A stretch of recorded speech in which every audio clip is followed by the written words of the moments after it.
I fall victim to the hindsight bias after I see the outcome of elections. After the winner is declared, I act as though I knew they would be the winner all along, even though I didn't. So you're telling me you knew the election results all along? Yeah, I kind of figured. I have a real knack for this stuff. I'm a pretty smart guy. Yeah. When presenting projects in class, my sympathetic nervous system is engaged, as can be seen through my accelerated heart rate and profuse sweating. This happens because I recognize the danger in the situation of others judging my work.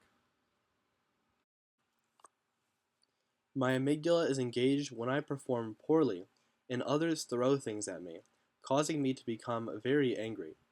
This is why I behave aggressively when angered. The amygdala was a structure also present in my ancestors, as they needed that aggressive response to be triggered for survival. My pons, being the part of the brain involved in the sleep and wake cycles, is triggered a little bit after I eat dinner. It tells my body that it is time to sleep, something that makes me start to feel drowsy. Darkness is another sign that activates the pons, making me more inclined to start sleeping. When I play chess, I often struggle for a long time until I am hit with a sudden realization, or insight, into a creative and effective way to solve the problem and win the game. This type of realization is long term because I can use the knowledge to solve similar problems in the future. I fail to recognize the soccer ball as a soccer ball, as it does not match my prototype of soccer balls as having a black and white checkered surface. Because of this, I attempt to use it as a basketball instead. I fall victim to the influence of functional fixedness when playing a game of pickup basketball with a friend. I want to get past him using any means necessary, but do not know how. Functional fixedness is at fault for this, as I failed to realize that I could simply throw the ball at my friend to knock him out of the way. Instead, I view basketballs as only being used for dribbling and shooting, and don't see how they can be used to solve other problems. During debate rounds, I utilize the influence of framing to advance my arguments by presenting my ideas as if they are unquestionable facts, and implying that those who oppose my ideas are morally inferior. My presentation of these facts makes people more likely to agree with me, as opposed to me presenting them in another, less desirable manner. I fell victim to overconfidence in regards to my participation on the baseball team.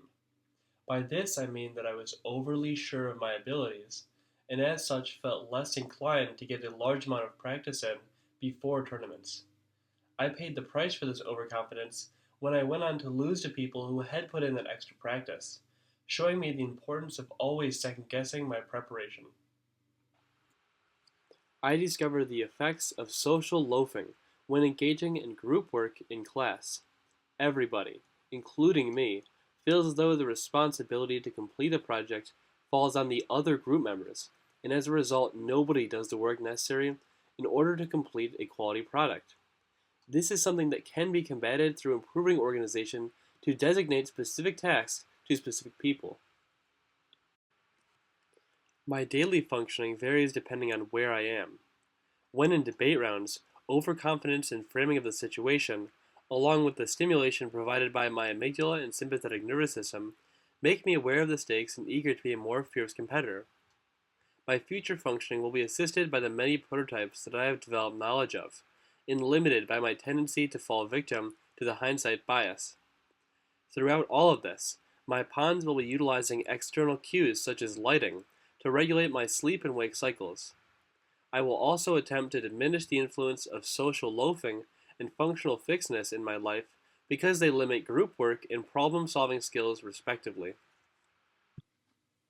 I will attempt to utilize my newfound knowledge of psychology and awareness of the benefits and harms that it brings about to ensure that I can maximize my productivity moving forward.